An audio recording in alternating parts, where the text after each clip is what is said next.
There are fine margins all over the Premier League at the very top, the race for the Champions League, and the very bottom as well. This weekend saw some interesting results. Liverpool are back at the top of the table, but there's all still to play for. The Champions League spaces, there's still quite a tight race there. And of course, the race to survive and stay in the Premier League is all still very tight as well. We're back with another episode of One Kick from Glory. We've got a full house today. It's Craig and Matthew joining me. Hey, yeah. And What's we're going up? to start off by talking about one of those battling matches, and that was between Newcastle and West Ham. Very, very, very interesting game. A game fully of, I can't even say of two halves. I've got to say of three quarters because I can't even say three quarters. A game of thirds even. I think the first two thirds definitely belonged to West Ham. The last third was all Newcastle. But before we get into that, I think just to look at the kind of overall big picture for Newcastle United, this is another game and they've got another players that are out injured. And their injury list is growing week on week. I guess for you, Matthew, how concerned would you be if you're a Newcastle fan looking at this injury list piling up? Like there's still so much to play for at the end of the year, at the end of the day, and it's not like they were last year, where firmly in like the top four Champions League picture. You know, they're going to be lucky to get Conference League, let alone Europa League at this point. But the fact that there's so many key players are getting injured is quite concerning. And coming from a point where last year we had the same problem, it can play havoc, especially in your quest to go and jump up onto the table. Thank God they ain't got no cup runs. They can put their focus solely on the league, which is where it's like what, less than 2 months to go.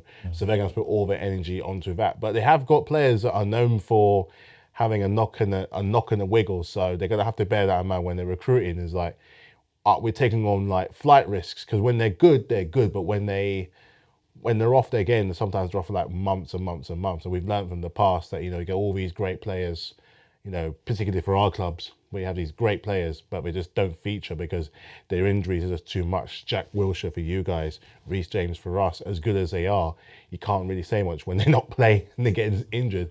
And bear in mind, that's just one player per club. They've got like multiple. And this is a team, this is a club that, with this money that coming in and the ambition that coming in, this is a downgrade from where they were last year. And they're going to have to start investing more into like players that are able to stay fit. Is the physios, are they doing the right things? We also got to look at the internationals. Just come back from the internationals, and quite a few of their players were in some of the games. Obviously, England, Brazil, quite a few players there. Not just Gatling, but others as well. So it's prioritizing, and it's always key where it's just after an international break. Do they have to be put into question a little bit more? Should we be a bit stricter with the players that are going out there? Because we've got a tournament coming up. So who's going and who's not? That sort of thing. That question needs to be asked. But I'll be worried as a Newcastle fan, especially with potentially still a lot to play for. Yeah, there's still a lot to play for in this season, and of course for them, these injuries can't be pleasant, and it must be quite frustrating for them to watch. I mean, I guess for you, Craig, because we've been through that at Arsenal, we've had a period of time where we had injuries piling up all the time. What do you think could be a factor that's causing all these injuries? And they're not just little injuries, they've had a few ACLs as well. What do you think could be a factor in it for them? Maybe it's overtraining the players, the one on the players, and not watching. They have the red zone. Normally, each player in each club have a red zone, so they know when they need to kind of take them out the firing line. So maybe a lot of players have been in the red zone and they haven't realised, or they've realised, but they have no choice. They're trying to get European football for next season, and they have to risk it because of all the injuries. So I think Newcastle have been very unlucky with injuries this season, but you have to be careful. Every club has to be careful with injuries and all that. It happens. But if for Newcastle, their injury record is horrendous. Maybe they need to check out the physios and do a revamp for the medical team in the summer or something to prevent these injuries, because it's very bad. Yeah, it's definitely not good at all, and it's one of those things where it just has a big impact on the teams and what you can actually do throughout a season. But moving away from like the injuries, I want to focus on a player that I feel like is just oozing with class, and is a guy who I know at the time definitely was a player that I wanted to see make a move across to Arsenal, and that is of course Alexander Isak. And there's a lot of rumours about what's going to happen in the summer. Do Newcastle have to sell any players? Will he be up for for sale? For you, Craig, how impressed are you with Isak, and especially his performance in this match for Newcastle against West Ham? He's a big game player. Every game, in the big games, he delivers. I've never seen him play in a big game where he doesn't deliver. Either he scores or he gets an assist. And he's been a very good signing for Newcastle, to be fair. Newcastle always like their number 9s, and they had Shearers in the past, they had the Fernands in the past, Andy Cole's in the past, and he's just fit slotted in straight since he's been there. I think it's a goal in 3 he scores every game, 1 in 3, or 1 in 2, 1 in 2, 1 in 3. His goal record for Newcastle, not bad, considering how much they paid for him as well. And they got him for a bargain as well, where they paid for him was not a lot of money. So Newcastle have done very well buying him. Are they going to keep him in the summer? Well, it depends on financial fair play and how many revenue losses and whatever the FFP, to see if they have to buy it or sell in the summer. Yeah, he's definitely going to be one that's going to be up for a lot of teams. Teams are going to want to get him. And like I said, I'll happily take him at the carpet. If we're looking to make them upgrades on Nketiah and Jesus, then this is the guy that we could look at. I also want to talk about 4 players in particular that I think have been instrumental in this match in turning things around for their respective clubs. And I want to start off with 2 midfielders, and we're going to 2 wide players. And the 2 central midfielders I'm looking at, or attacking players you could say, is Mohamed Kudus and Bruno Guimaraes. You know, looking at the match, how it panned out, definitely for West Ham, Kudus was just electric. Hard to stop, doing things really well. And Bruno Guimaraes, we know his quality. We know he's a guy who, you know, before he went to Newcastle, he was definitely known more for his passing than his tackling. But the fact that at Newcastle is more of his tackling side has been more dominant, and his passing hasn't been as amplified as we know the guy can deliver. But for you, Matthew, how impressed are you with those 2 players? Particularly Bruno, because I know it comes to an annoyance. The few games that came to you guys, especially in their tackling, and Newcastle are known for that kind of like gritty, almost like style of football, like dogged, old school Premier League style, where you have to adapt to that. Where he's like, you know, you got to keep what you got, but at the same time, we have a way we're kind of like playing. You know, for those of you who know like football history, there was that movie called Goal. That young guy came over from overseas to kind of adapt. I'm not saying this movie is about him, but it shows you how it's important to adapt to that style of way and how they do. And he's incorporated in really well. And there's a reason why I think clubs were after him before we even got there. I think you were after him. I'm not so sure if someone like Man City are after him, but I wouldn't, considering like Craig says, with FFP, people will be looking.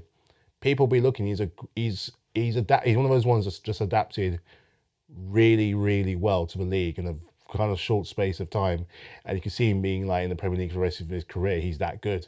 With Mohamed Kudus, again, he's a blessing for West Ham. Another mysterious, like fairly cheap signing came from out of the blue. It just shows you that you don't have to go up for these big Galacticos. You can put your faith into like talents that you can mould.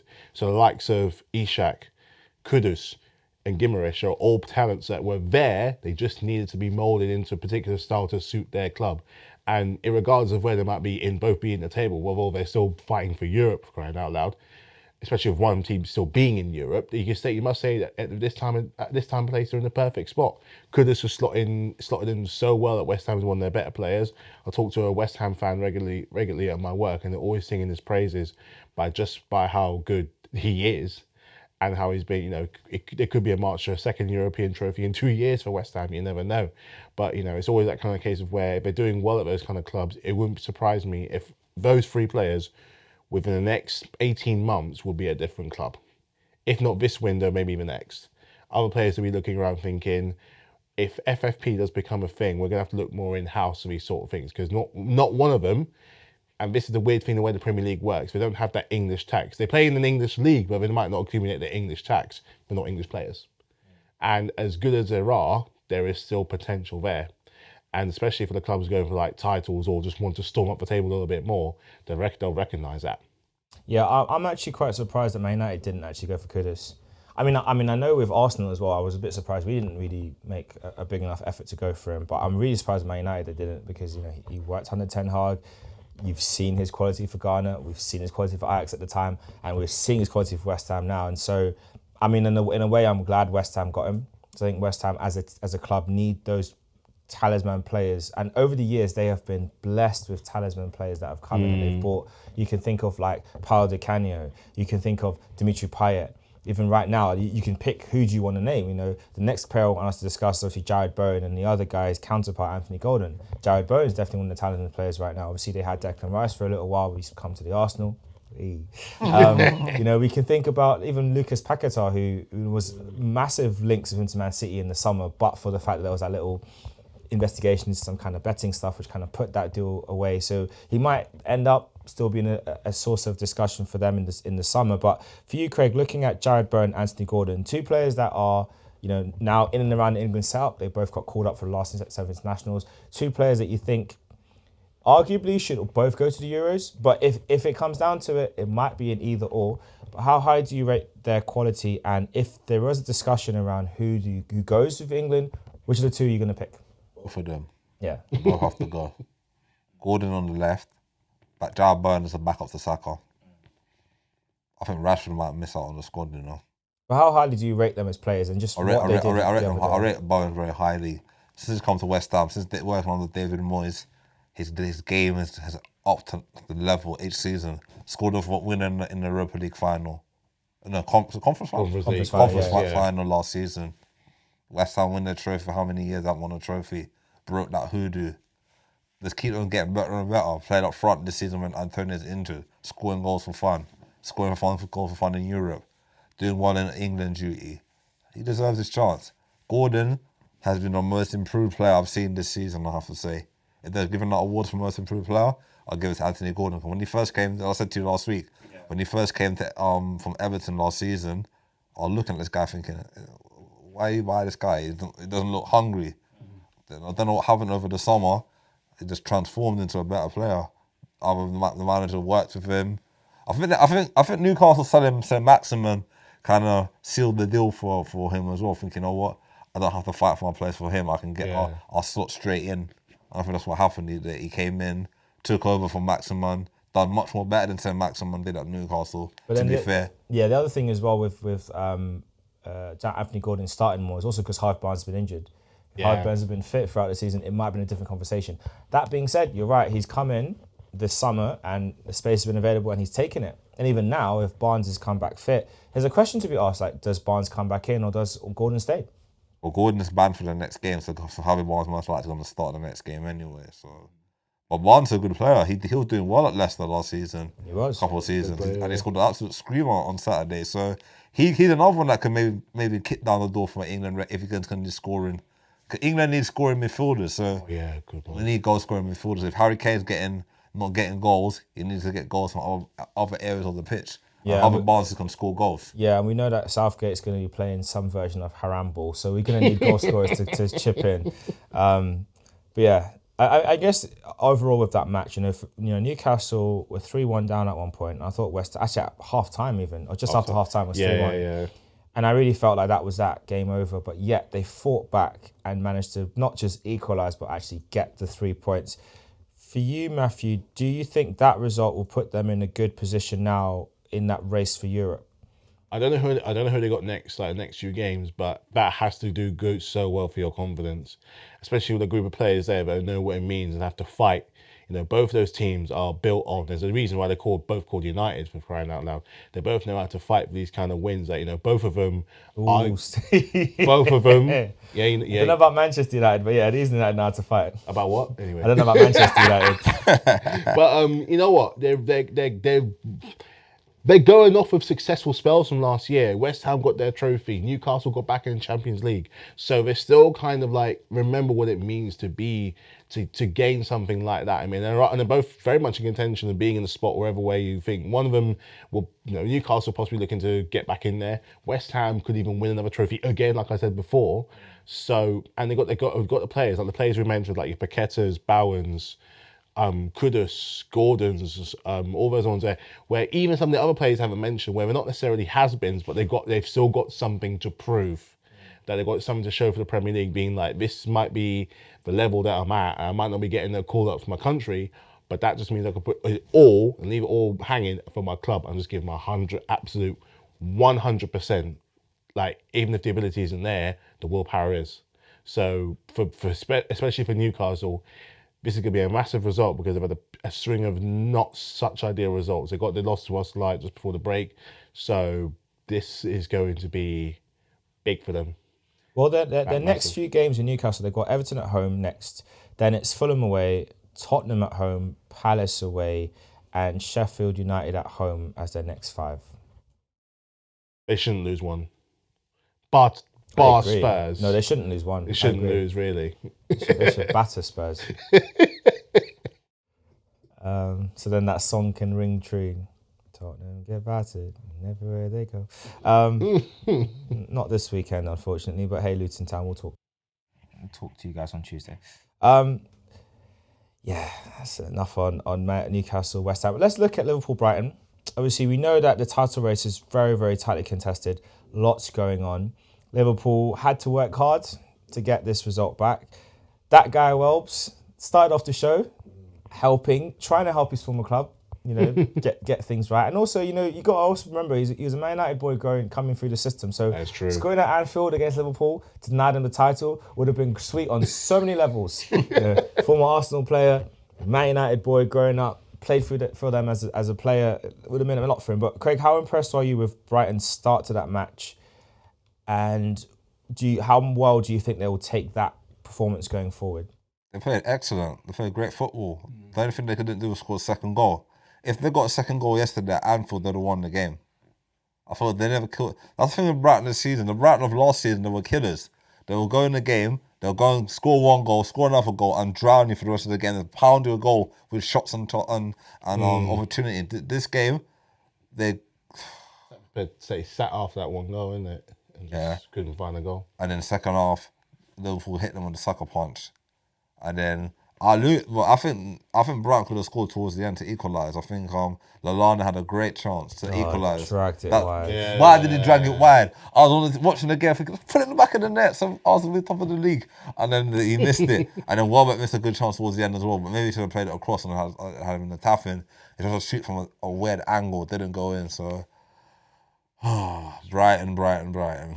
We got them soon as well. Yeah, but that's Liverpool at home though. They just have a way of just winning. And I guess for you, Matthew, just talking about that, I mean, there's been a lot of conversation off the back of the Man City Arsenal game, and we'll talk about that a bit more, about like the contrasting styles of football between the teams, like how Man City, Arsenal approach the game, how Liverpool approach the game. Liverpool are very much rock and roll football, and it feels like how Klopp started his reign in Liverpool is how he's ending his reign in Liverpool. Very chaotic to watch, very open games, but very attacking, but it seems to be working out.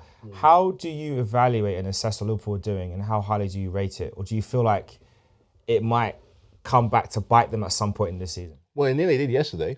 It nearly did. And, he's running that risk where, he's playing on vibes. He's not getting sacked because he's leaving at the end of the season anyway. He's got a trophy in the bag. Very much still on the hunt for this one. I mean, I still think of the three teams, I think because of his style, they're the ones that might fall to just the most. I think they're going to finish third because they've got harder games coming up. And Brighton are no mugs, especially getting into Zerbi, playing a great style of football with a great bunch of tightly knit players. This could have gone another way. This was never going to be a walkover. But they've got the players that can bail them out. They've got, and that's just the thing that they have. Salah will come in like he did, or Luis Diaz, or a Darwin Nunez, a Cody Gakpo when he's fit. What's the brother's name? Jota, like that as well. That's just a five. That's not including the rest of the team that are so embedded into this whole rock and roll living. And it's all good when they're all singing from the same thing. Because so even if you do concede a goal, you can go ahead on the other end and do what you got to do at the other end. So it doesn't really matter. That being said, though, there is going to be a time or a game, for example, could be the Spuds. They've got to play all the title contenders. Someone like that. It could happen. They're playing the risk. Postecoglou at that. And I think that's going to be a very big game because Postecoglou could be potentially playing for the spot of Liverpool manager. He could be an audition. It could be an audition. I don't know if it will happen because I think there's going to be more scope for him at Spurs. I think potentially got a good thing going there. But Spurs and Liverpool, you never know. You never knew. I mean, I know. And also yesterday, really, you could probably say on an outside chance, you could say the same thing about De Zerbi. He was in the run-on. He was in the running. Whether he is still now, I don't know. I don't think he is. But he was kind of in the running. So it's almost like we're seeing like an application for the Liverpool manager, future Liverpool manager coming up. And I think Jurgen Klopp knows that. So this rock and roll living is all well and fun, but somebody isn't necessarily going to be playing the same tune as them. Well, I'll go through the odds from a company that broadcasts the games. They have a betting platform. I'm not going to name them. They're not paying us for this.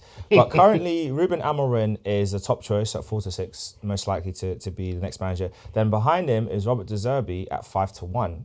Then we've got Nagelsmann 7-1. They still have Xabi Alonso at 8-1, but he's already declared that he's staying put, so he's off the list. Then there's Pep Linders at 12-1, but I've heard that he might be going for the Ajax job next.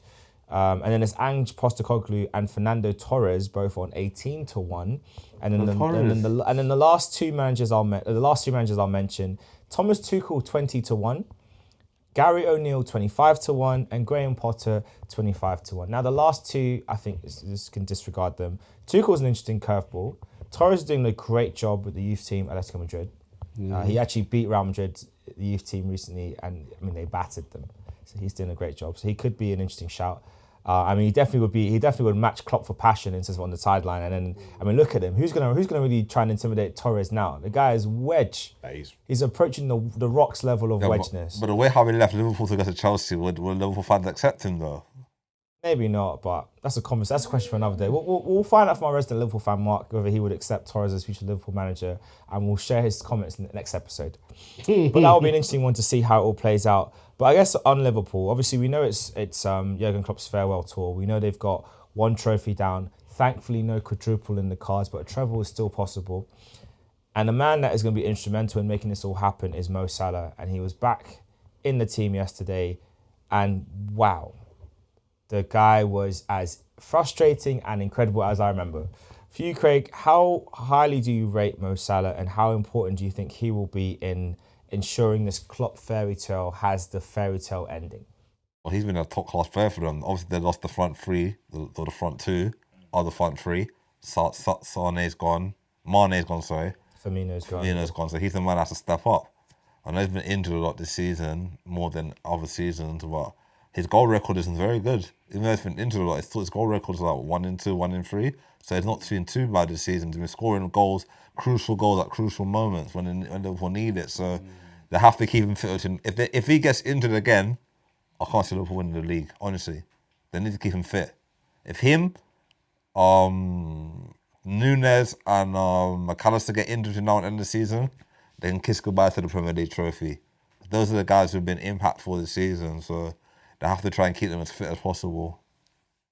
Yeah, because Liverpool are they feel quite vulnerable to play. Like they feel like they always give you a chance against them. Obviously, they do a great job of scoring a lot of goals, but I always feel like watching their matches this season in particular, like they just seem very, very open. You know who they remind me of a little bit? Remember when Leeds came back under Tinkerman the first time back in 2020? Ranieri? Not Ranieri. Not Ranieri.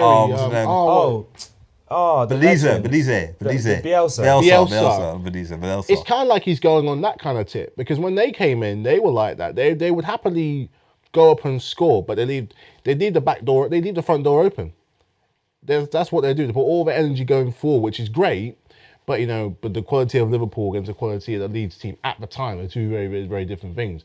But it's like I said, I think he's just going on thinking like he just wants to have a bit of fun, and I think it's a sign that he's put massive faith in that squad.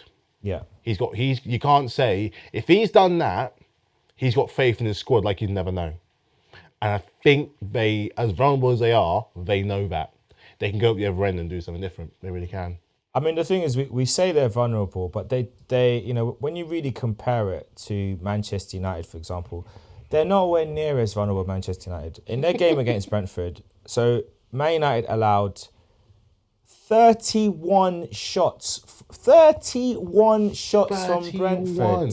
Man United had 11 shots with 5 on target. Both teams had 5 shots on target, but Brentford had 31 shots. 47% possession. You would think that Burnley is a Man United. You would think that Brentford is a Man United or something, and Man United or Brentford. Whereas in comparison, Liverpool against Brighton, Liverpool had 30 shots, 8 on target. Brighton had 9 shots, 3 on target. So I mean, obviously, we are saying Liverpool it feels like they're quite open, but the numbers are still respectable. It's not like they're teams having 20 shots against them. Man United, you guys, it's a problem. You're jamming yourself to good results, and eventually it will kind of fall up in your faces, because you can't be this open and not be clinical. Like you're getting very jammy results. And on another day, Brentford would have had enough to get over the line and get a win. But a 1-1 draw, fair result. Mason Mount got his goal back. Finally back playing. Money Mace. He's money. And I think that's all we'll say about Man United. But I want to move over to the other team in Manchester. No, yeah. No, actually, we're going to talk about Chelsea first. We'll do Arsenal Yeah, last. let's do Chelsea. I rewatched the highlights this morning in preparation for today, and I have to admit, I was shocked at what I was seeing. I had to remind myself where they were playing. It was the Bridge. We've been there recently, so I know what it looks like. And I was like, oh, that definitely stands for Bridge. Looks like it, sounds like it. Very quiet. But for me, I couldn't understand how a Chelsea team that had a goal disallowed, early in the game, which is unfortunate, should have made it 1-0 from Diassi. And then you get a penalty, they get a man sent off, the manager sent off, and you don't go on to win. But before we talk about your poor performance, Craig, how impressed are you with Burnley's battling display in being able to pull that game back from a losing position to end up with a draw? They lost their manager, they lost their defender, and they got a draw against Chelsea. Former European champions Chelsea. Premier League winners, former Premier League winners Chelsea. £1 billion winners, £1 billion spent on players Chelsea. Keep going, keep cooking. Keep cooking. It's what you said about Todd Bowley buying all these players Chelsea like a monopoly money Chelsea. Oh my God. All jokes aside, yeah, Burnley did a great job. If they had normally on Sky Sports, they have performance of the week. If I was giving it out, I'll give it to Burnley this week for their performance against 100%. Against Chelsea. 10 men Chelsea. It would have been Brentford, but I'm going to give it to Burnley because 10 men against 10 men. I was saying to Matthew before we started the show, I thought that Chelsea could have taken up a defender and put on another attacker when they went after 10 men and I'm gone for the game.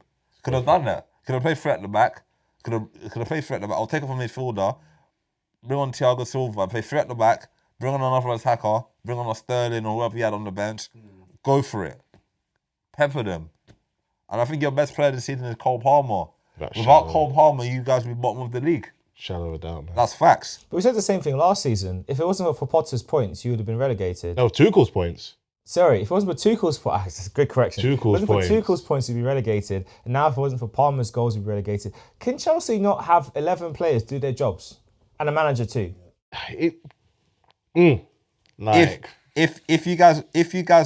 Chelsea lost that game on Saturday and it almost did, he would have been sacked. Could have. He would have been sacked. I don't think he would have. No, because he's still in for the FA Cup. The FA Cup is his last gasp. He has to win. Because that will get them into Europe next He has to win. And then from there, he'll build on a little bit of good faith in there and possibly do that. But sacking him after that wouldn't make zero sense. But the question is he gonna get into a cup final though? He has to. He has to.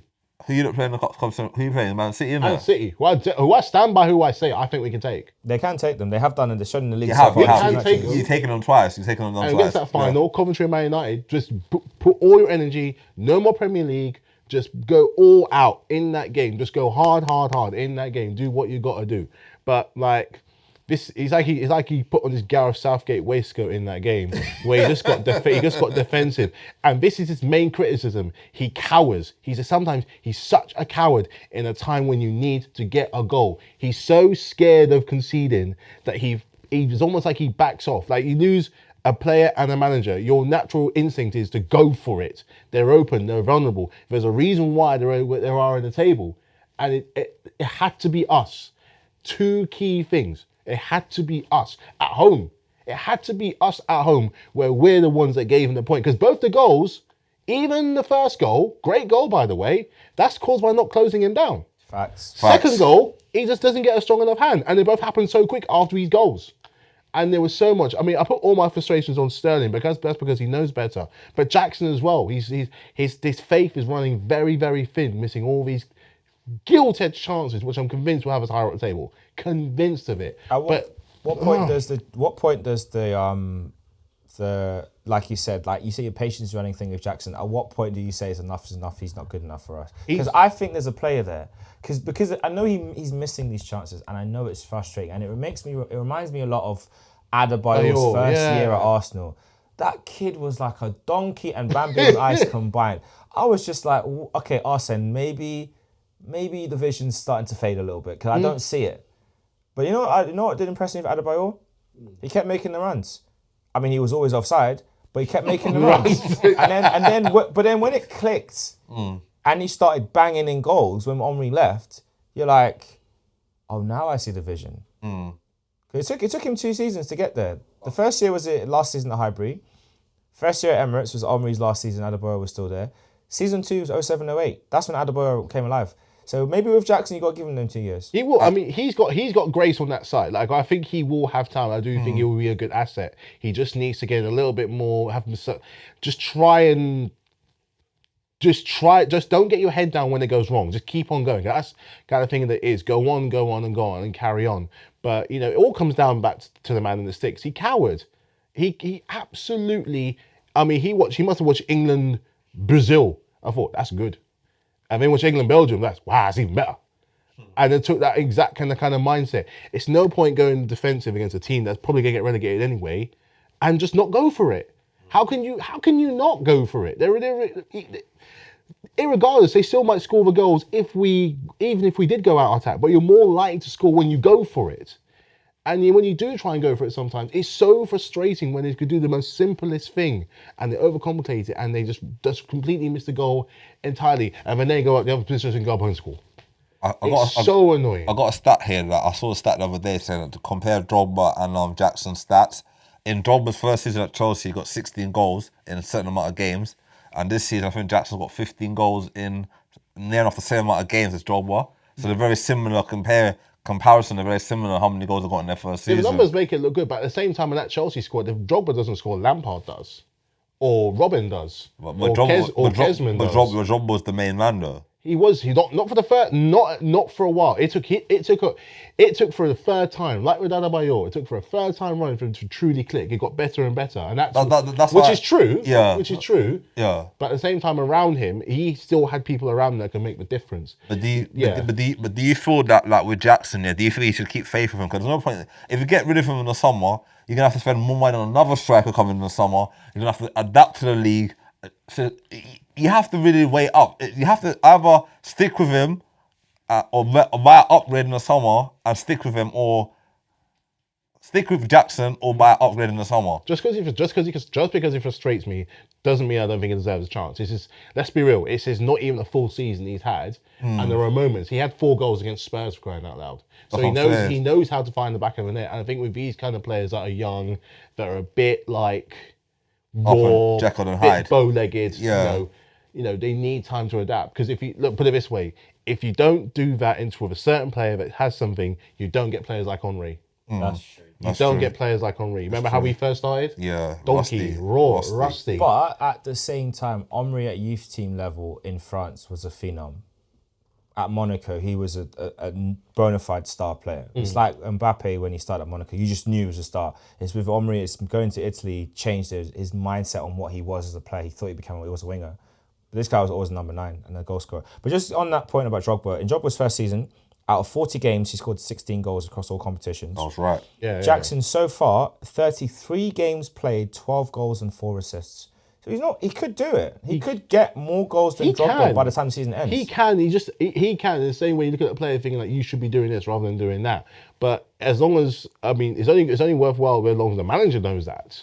It's only worthwhile as long as the manager knows that. I mean, he's lucky we've got someone like Cole Palmer to kind of soften the blow just a little bit. Maybe get them to work together, at the same time. Like he's trying to, but it's not. Again, it's not. He needs to work on his shooting. He needs to work on his shooting. His problem is finding that goal most of the time. Because I remember there was a chance against Bournemouth early in the season, and it was a header, one of our best chances, and he heads it to blooming Portsmouth. Playing with Bournemouth, the ball probably ended up in Portsmouth. That's the kind of thing that he needs to work on. And the ones that really want to try, like your Adebayors, will work on that. So even if he shows them slight improvement the year after that, and then the year after that, you invest, after all that time investing, by the time the third year coming, he's nearly on 20 goals a season. It's possible, but you deserve to put that into a player that you put a little bit of faith in, your attacking player especially, because Nkunku's always injured again. He's another one that's always injured. Like, it's such a shame, but we got working with what we got. There is something there. There is something there, and sometimes you watch it, you know that there's something there, and I've known that since the pre-season. But I can't be saying this in 2 years' time. I can't be. No, I agree. We're going to talk about one of the players that we've mentioned that should be the gunman. We were talking with Craig about this in the car ride here.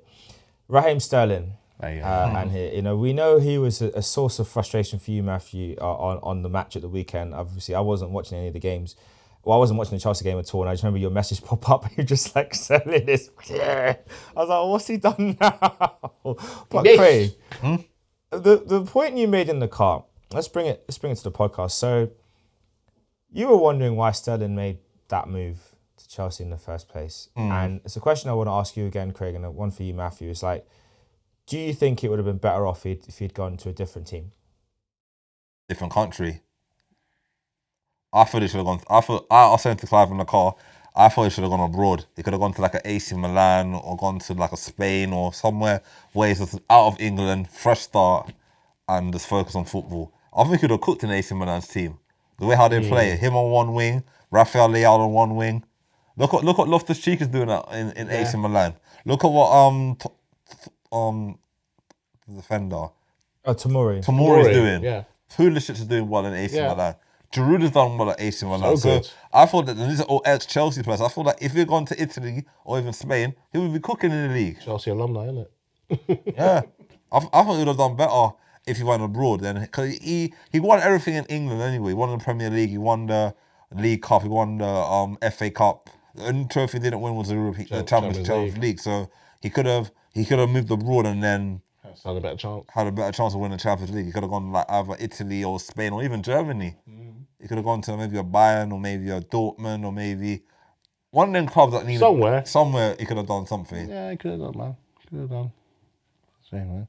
Yeah, it's a tough one. I guess for you, Matthew, what's your take on Sterling? Obviously, I know you were very frustrated with him at the weekend. I know he is really, and he himself knows he's not performed at the level that he would expect. I don't really want to focus too much on the wages, but when you get paid a certain amount, there does come expectations of it. But putting the money aside, for his reputation, his ability level, and what I've come to expect from players that are certified internationals, game changers, what would you say has been like the kind of thoughts, feelings, and frustrations around Raheem Sterling? Just that, like when he came, it was a curveball buy for the first part. And it would have been a really good opportunity because in that season he arrived, just the season just gone. That was a season we arguably could have gone and won the league had results gone our way. And Lukaku was really improved and been away into the squad and stuff like that, and that the harmony was there. I just think buying someone like him was a good intent because we weren't necessarily just pinching from abroad. We're pinching from a rival at the time, a big time rival, a team that we only a year ago beat in the Champions League final. So to an extent, like we're taking one of your main guys. However you feel about it, we're taking one of your main guys and we're going to push on from there. And it started off like lukewarm and it's never reached what the standard, like we're not saying he's going to be at the high intensity level that he was at Man City, but you expected like a something where he's contributing more to the games than what he's given. Like he said, something that he already knows. And part of me does sympathise with the fact that in that time, when he was at Man City, he only had really one manager to listen to. At Chelsea, he had Thomas, Lampard, Potter, and now Pochettino, not including the interim as well. So that's 5 players in the space of a year and a bit. So I respect the fact that it's hard to gain on instructions when at any given moment, the voice who says it changes. The philosophy changes. The mentality changes. And that's the players. The team that he arrived in has gone, pretty much. It's gone. That being said, as someone who's been in the Premier League for as long as he is, who's established himself in the Premier League as much as he is, and in the England fold as well for many, many years, one point England's best player, there is enough experience there that you have gotten to where you can be the talisman or somewhere where you can make something happen. So if something's going wrong, you get the players, and be a voice and be like, yeah, come on, guys. Like the Burnley game, it's 2-2 or whatever minute. Like, come on, guys. Let's figure something out. Let's try something new. Let's go and try. Have a word with the gaffer. Like, you've got more stock in the Premier League than he does. You've won more in the Premier League than he has. Go talk to the manager. So listen, try this, go that. Let's try something a little bit different because it ain't working.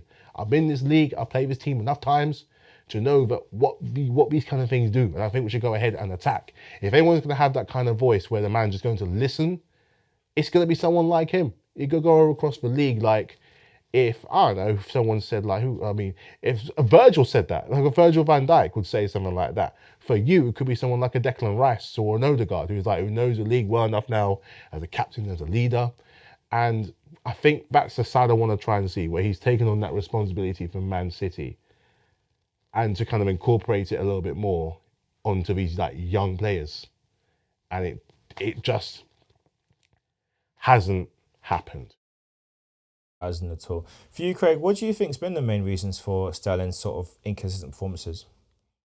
Playing with less quality players. When he played at Man City, he had 5-star players all around. There's the answer. He had 5-star players all around. He had a world-class coach. They were creating, every time they had a chance, they were creating chances from every minute. De Bruyne, David Silva, Bernardo Silva, Gundogan. They had creators in that midfield that was creating chances for him to score. And winners, yeah. And Chelsea, he's the only winner. And Cole Palmer was only 2 winners. Or maybe Chilwell was a winner, was only won something. Champions League. Reece James has been injured a lot. So Thiago Silva, but it's like... I feel like the problem is they got rid of all their winners. Like Kante's are gone now. There's no experience in that team. They've got a lot of young players, inexperienced young players who are going to make mistakes, who are going to be inconsistent. So he has to step up. I don't think he stepped up enough as a player. That's my honest opinion. I don't think he stepped up enough as a leader, as an England international, or was an England international before he got dropped by Southgate. I feel like he needs to come up to the Sterling that when it was the Euros. Sterling. That Euro Sterling when he was the best player in the England team. Everyone's talking about Harry Kane, but no one was giving credit to Sterling. Sterling was the main guy in that tournament, and I thought he needs to get back to that level again. If he's got that hunger in him to get back to that level again. I honestly feel Chelsea might cut their losses on him in the summer, you know. I really do. I feel like it might be best for both parties that he's on big wages. It hasn't really worked out for him. Maybe just cut your losses and get somebody else in. It'd be a shame. Yeah. It's a good on his day. He's an unplayable player, not unbeatable player. But I feel sometimes moves don't work. Sometimes when players move to the club, it just doesn't work out. At Arsenal, we had it with William. William didn't work out for us. I know we got him on a free. He was a good player at Chelsea. Didn't work out for him at Arsenal. Then we got rid of him after 1 season, and then he moved to Fulham. They went to Brazil. Then he went to Fulham. So sometimes players can move clubs and it doesn't work out. It happens. Go abroad. Go abroad. Yeah. Go abroad. He'd kill it abroad. Have a man and relax. Oh, that's crazy, man. But I need to put faith in Mudryk. We need to build a team around Mudryk. Need to pay as much as he's frustrating. One thing he's got going with him is youth, and he's got blistering pace as well. He's quick, so he'll be a good perfect. He's capable of really good goals. Yeah, they could definitely build around Mudryk, but we'll see what he ends up doing. Let's talk about Arsenal. I feel like with Chelsea, it's dark days ahead. I mean, it's been dark days. I mean, like obviously, there's been a lot of talk as well about what you might do in the summer.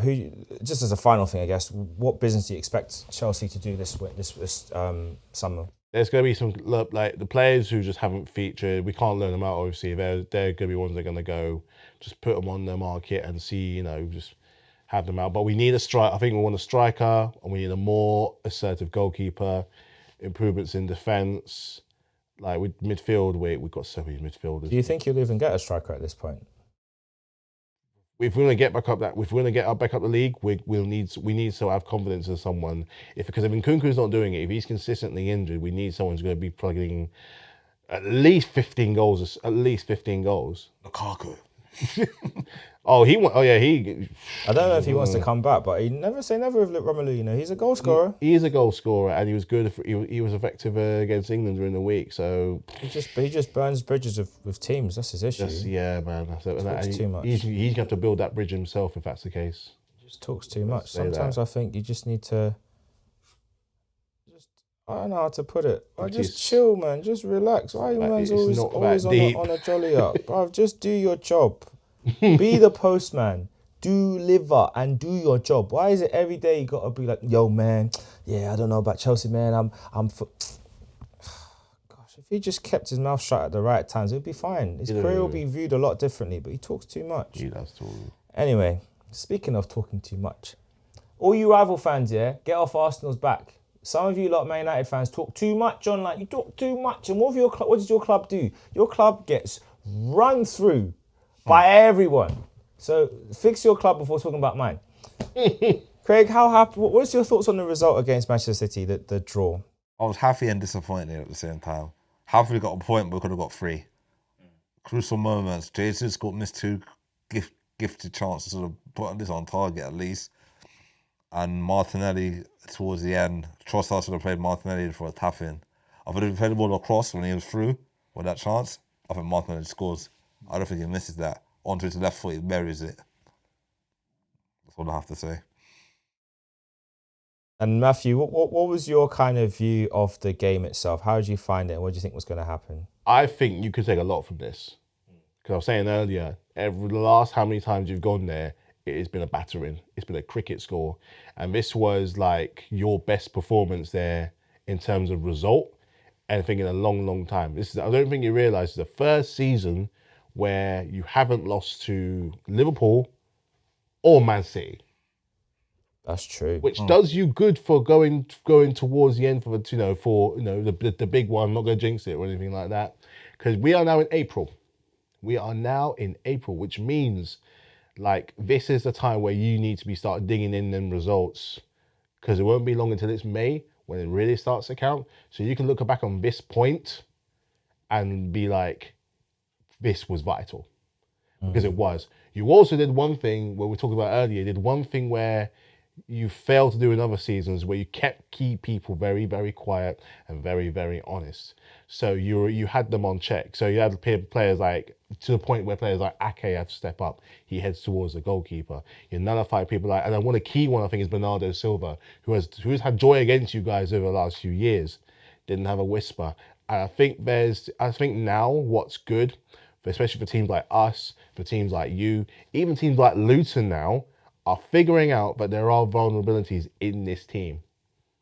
And I think now they're going to know that, they're going to try a little bit harder. So you can look at this result and be like, this isn't just good for us. This is good for the league. Why? Because it makes them human.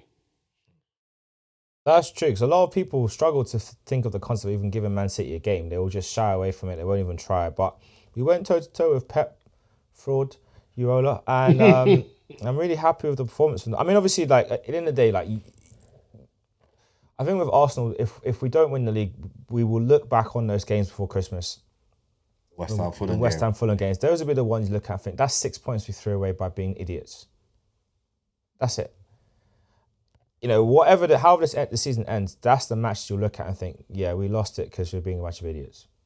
Plain and simple. This match to me was just a tactical masterclass.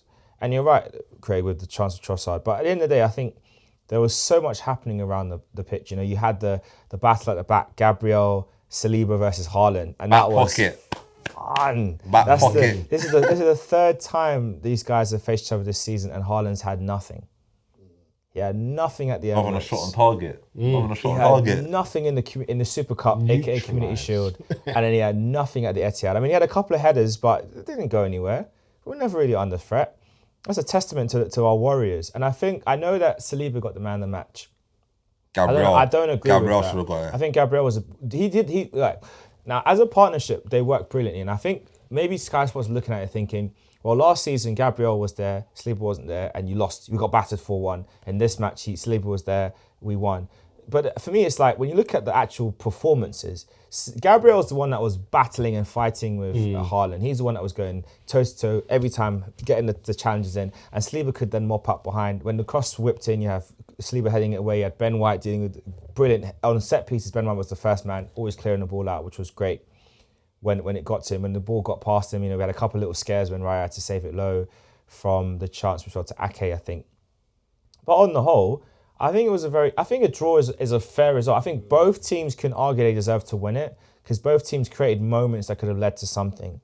But ultimately, we did what we needed to do. And yeah, I think Gabriel definitely should have been the one that got the man of the match for me. I think giving it to Saliba was a bit wrong. But yeah, either way, Can't argue too much. It was a great performance. Let's talk about our striker up front though, Gabriel Jesus. I've noticed whenever we play Man City, he always seems to have this thing where he tries a bit too hard. Almost like you've broken up with someone and you want to prove to your ex that they were wrong to get rid of you, and it's like, my friend, they've moved on. They're not even thinking about you like that anymore. They're not. They've moved on. And yet with him, I just felt like he was trying too hard. But Craig, how did you look at his performance? What did you think about it? He did well helping, did well tracking back and helping Kivio. But we'll get in chance. He had two clear chances. The one in the first half when he snapshot and he went wide. The second one he should have got on target. The second one he should have got on target and should have scored. When he jinked through a couple of defenders, he didn't pull the trigger. And when he tried to pull the trigger, it was too late. Once he cut fast, when he beat the first defender, beat the second defender, then hit it. Yeah. And hit it low and hard, and he scores. He had them dancing. He didn't need to take it that far. I mean, He had it on his right them foot as dancing. well. I think he hit it. Other than that, if I have to give him a rating out of 10, I'll give him a 6. 6 out of 10. Wow. That's fair. That's me being kind. I guess for you, Matthew, obviously we saw at full time Pep was giving Jack Grealish a massive lecture, which sometimes I get it, but sometimes I feel like it's a bit much. Like, you can just do this afterwards. How important do you think, like looking at the season as it progresses on, do you think Man City are going to be able to kind of push on and win the title? Or do you think, since Liverpool are now top, is it theirs? Or do you think Arsenal, with the form Arsenal are in the driving seat? Between those three, who do you think is going to be the one to bring it home in the end? I still think it's City's to lose. I still really do think. I see Liverpool being third by like a couple of points, maybe even a point off. Between you two, it's going to be on goal difference because yours is actually very, very good. You're about 6 ahead of them. You're 6 ahead of the top team. So, obviously vice versa. I, however, still think it's theirs to lose. They're not rock and roll. They're a machine. They don't. They don't mess around like that. Their efficiency just won't allow for it. He's built up that thing of where, like, it's like Red Bull. They don't care about making the season fun. They don't care about making all these enjoyments. They want to win, and they want to win hard. So that's why you see in races, Max is 30 seconds ahead of the next man. And that's what these guys want to be tactically, mentally. They want to be ahead of everyone else and just get the job done to show that these things, they want to go ahead and to prove things can be done. Like things like the quadruple, which has never happened yet. But I argue for two teams likely to do it is Liverpool and Man City. And that's what they care and what they want to do. That's why he's so vocal to the players on the pitch, where you can argue it's a bit too public, because he did it to Haaland at the start of the season, and he did it to Grealish again at your game yesterday. They're a bit too public, and there's always been that case of where with Pep, they're two different characters, vastly different characters doing things very differently. He won't be missed when he leaves the Premier League. I don't think he'll be missed. Klopp will be, Pep won't. Well, I won't miss him anyway. Hey, we all want him gone anyway. Like, hurry up and get out of this country, respectfully. Yeah, they're still very much in the driving seat. For you guys, now you're in a unique position, because you're sitting there waiting for them to slip. That's all you're doing. You're sitting there waiting. You are the 2000. I'm gonna make another F1 reference. You are the 2007 F1 title race all over again, and you're Kimi Räikkönen. And anyone who knows that season knew exactly what Kimi did. I'll say no more than that. You're just waiting for them to slip. One of them's gonna blink. Maybe both. Yeah, That's true. Maybe both. One of them could blink. Yes, you still got some tough games coming up. You got Chelsea, Spurs. I don't know who else after that. Man United. We've got Brighton. Man United. Got Brighton next after Brighton, Luton. We've got some hard games. But considering, you're just waiting for them to blink. That's all it is. Whoever that's going to be, I don't know. And all the games we've got coming up are winnable games. Like, I know they're hard games. Like Tottenham, we should be able to beat Tottenham at their ground. Should be able to beat Brighton away. Should be able to beat Man United away. But the only issue with the Man United game, Man United seem to have one number at Old Trafford. If it's at the Emirates, I'll fancy us at the Emirates against United. But at Old Trafford, our record at Old Trafford is very poor. We haven't won there since, only won there once in the last, 10 visits? So our record is very poor. You can just see it's built for that kind of game. Yeah. They just turn. It's built for it, where they do what they did against Liverpool, the FA Cup, and just turn up one game and then sack off the rest. And I think in Man United as well, they're gonna want to stop us from winning the league. They're gonna want Arsenal, their rivals, to win the league. So yeah, they hate Man City, but they hate you more. Yeah, because of the rivalry. It's called the Wenger-Ferguson rivalry.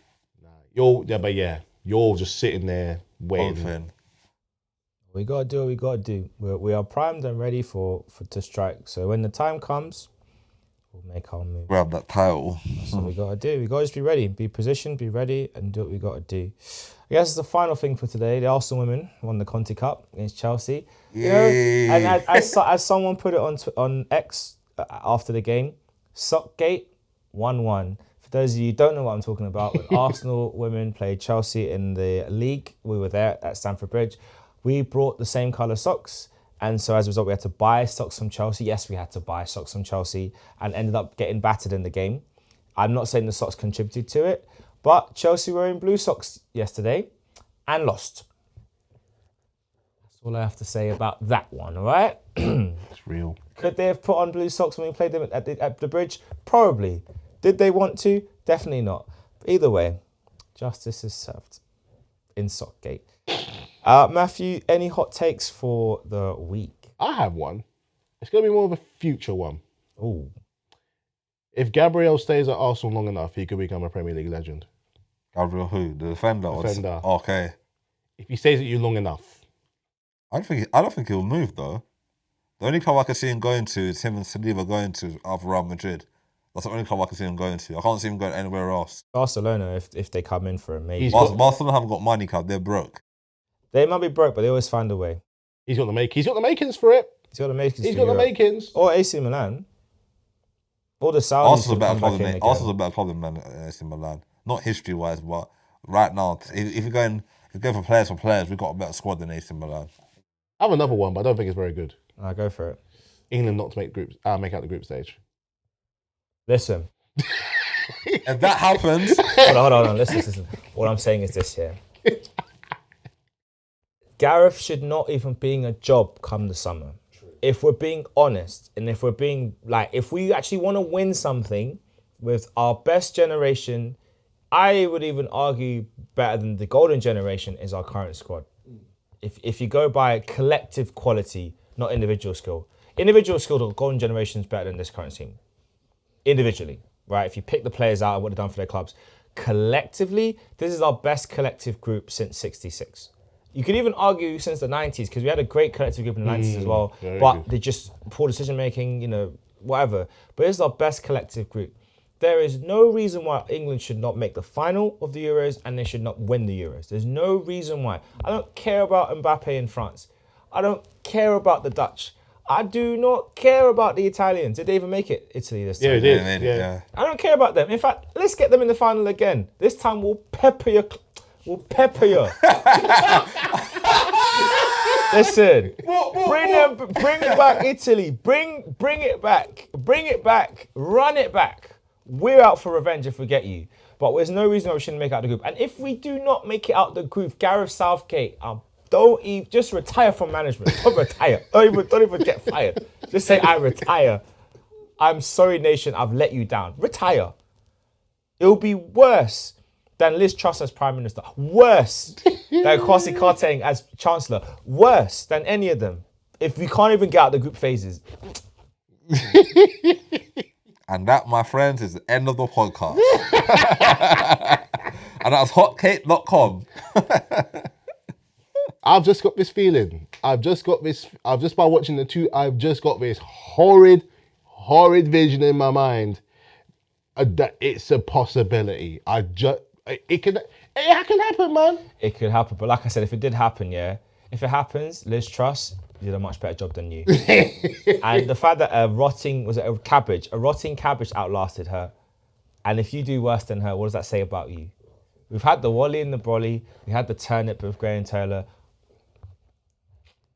Cabbage Southgate. And that's us signing out. Peace.